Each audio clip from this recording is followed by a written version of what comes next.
Why can't you be rich? Why are you struggling with money? Or perhaps you cannot find the type of love that you're looking for. You've tried all kinds of things: manifesting, scripting, affirmations, gratitude loop, pillow method, 55 by 5, 2-cup method, movie method, acting as if, 369 method, and the list goes on.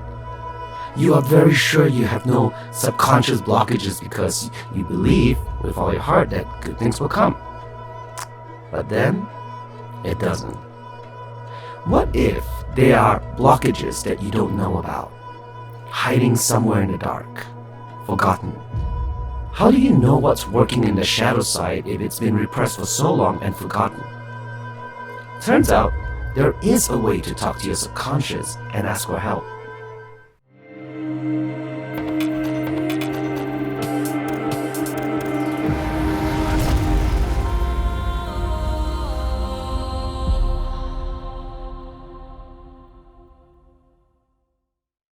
Namaste, Sacred Masters. I'm Dr. Iwas Yukehi, Certified Shadow Work NLP Manifestation Coach, and today we are going to talk about our subconscious and how do we communicate with it. Yes, there is a way to talk to your subconscious and actually get a physical answer. But first, we must ask why. You see, we use our conscious mind in order to manifest or to work towards our dreams, goals, and desires. However, the conscious mind only makes up for about 5% of what we are capable of. What we actually do, how our life is governed, is the remaining 95% of our subconscious brain. Remember how hard it was to learn to drive a car? All the anxiety to remember all the different functions, rules of the road, etc. But once our subconscious takes over, driving a car is not even a thought now. Imagine that your legs and hands have to move in coordination while your eyes scan for all road signs and traffic lights, and you do all this while listening to music and not even thinking about it. So, what happens when your conscious mind wants one thing, but your subconscious mind wants another? If you're not careful, you will clearly be heading down the opposite direction. This also means that despite what we want, our subconscious has this ability to prevent us from taking action, which is why we call them blockages. But finding your blockages is not as easy as just thinking back and trying to remember the past and heal it. The hard and surprising thing is, the deeper the blockages, the harder it is to remember. That is because your subconscious wants to protect you and holds back memories and other forms of blockages. So if you can't remember it, how do you heal and remove these blockages? In fact, if you can't remember it, how do you even know what is holding you back? Turns out, there is a way to talk to your subconscious and get the answer. And the answer is our body. Our body is connected directly to the subconscious. It is governed by breathing, muscle movement, blood flow, you name it. The reason you are moving or thinking now is because of your subconscious. The body remembers traumatic experiences the same way a victim of abuse can feel their stomach curl just by thinking of an image of their abuser. So, we can talk to our subconscious by utilizing our muscles and asking it questions.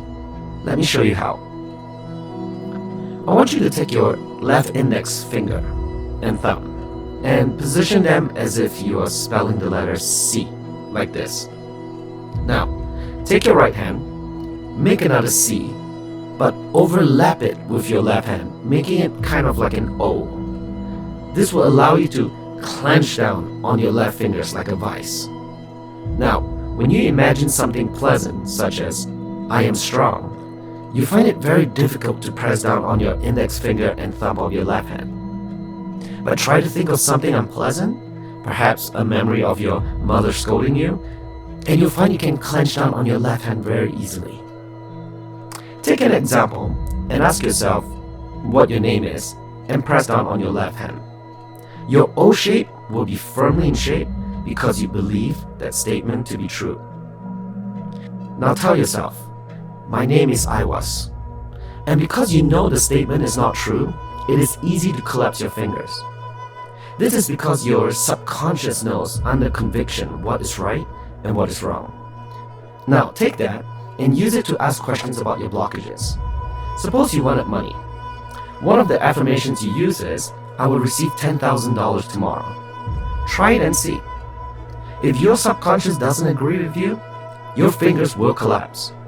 If that happens to you, not to worry. I'll show you how to change your thoughts and beliefs in a bit. But let's make sure we get things right first. Suppose you want to manifest the person of your dreams. Ask your subconscious whether you are deserving of love and a healthy relationship. The answer may surprise you.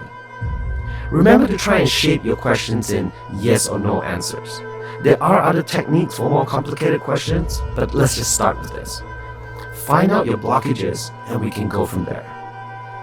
Now, it's important when you're talking with your subconscious that you are accessing emotions and not just images.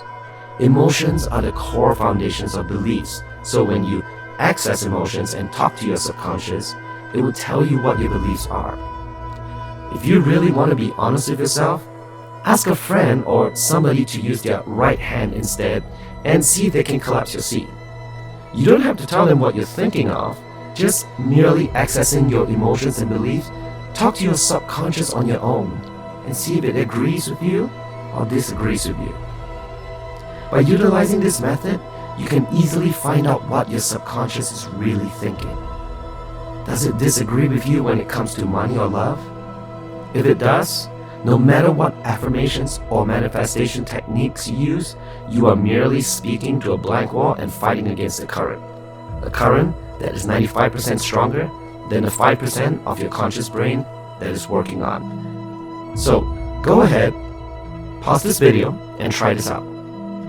What new things are you discovering about yourself? Comment below. Make an affirmation today of what you are going to change. Writing it down is a declaration of change you will make and the first steps into making the subconscious take notice. So, now that you figured out what your subconscious doesn't agree with, what's the next step? The obvious answer is to heal from it and change your beliefs. If you want to heal from it, I have a 7-day free course you can click on the link above or on the description below.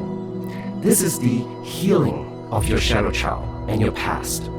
We find many of our limiting beliefs indoctrinated into us since we are a child. Our beliefs about love and money all stem from learned behaviors, so by healing the past, we can open up ourselves to creating our beliefs that best suits us for what we dream and desire. Without healing the past, we will be stuck repeating our same patterns that our subconscious will continue to work within that direction. You can use the C technique that I taught you to check in with yourself on whether you healed or not. The next step is creating beliefs. Once you have healed, is to then create new beliefs. It is much more complicated than saying, I believe in this, I believe I will be rich, I believe I will find the love of my life. This is merely your conscious mind talking. Creating beliefs means we have to shape our subconscious mind and program it to guide us in the direction that our dreams and desires want from us. Simply put, thoughts plus sensations creates emotions that leads to belief. This is a formula that I've used with many of my clients that effectively help them change their beliefs and reshape their reality. I'm going to share it with you. I have a whole video you can click here that you will know exactly how to do that. If you find this video helpful, please hit the like, subscribe, and notification bell to let me know what type of content you want me to make. Thank you all for watching. Namaste.